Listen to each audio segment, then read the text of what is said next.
নমস্কার, বাঙালির ঘরকন্যায় সবাইকে স্বাগত।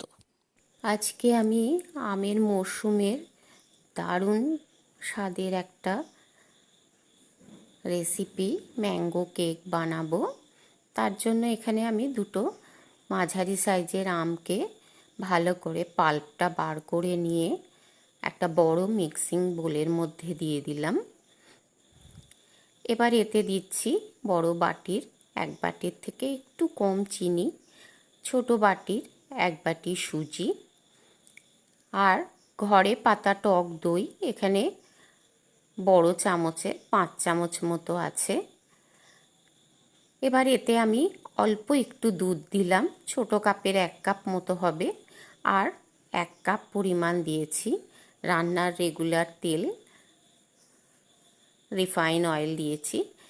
এবার এটাকে ভালো করে মিক্সিং জারে এটাকে মিক্স করে নিয়ে একটা বড় বাটির মধ্যে ঢেলে নিলাম, আর একটা হ্যান্ড হুইস্কার দিয়ে একটু ফাটিয়ে নিচ্ছি।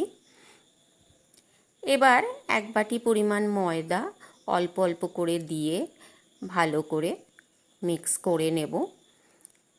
আর এই মিক্সিং করার সময় একটা জিনিস মাথায় রাখতে হবে, আমরা হুইস্কারটাকে কিন্তু একই অর্ডারে ঘোরাবো। এদিকে আমি 2 প্যাকেট, ছোট যে 10 টাকার প্যাকেট আছে, 2 প্যাকেট গুঁড়ো দুধ দিয়ে দিলাম। এবার ভালো করে এটাকে মিক্স করে নেব।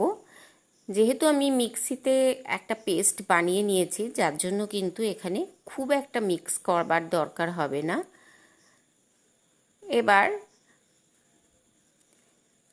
আমি একটা কেক টিনের মধ্যে অল্প একটু সাদা তেল, রিফাইন অয়েল মাখিয়ে নিলাম, আর একটা সাদা কাগজ বাটির সাইজে কেটে নিয়ে তাতে ভালো করে বসিয়ে দিচ্ছি, আর এতেও একটু তেল লাগিয়ে নেব।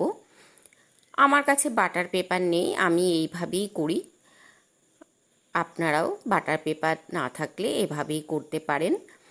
তবে সবসময় এটা মাথায় রাখবেন যেন সেটা একদম সাদা কাগজ হয়, কোনো রকম নিউজ পেপার কিন্তু নয়, কারণ নিউজ পেপারে যে কালিটা ব্যবহার করা হয় সেটা খুব ক্ষতিকারক। এবার ওই ব্যাটারের মধ্যে আমি 1.5 চামচ মতন বেকিং পাউডার দিয়ে আবার একটু মিক্স করে নিচ্ছি, আর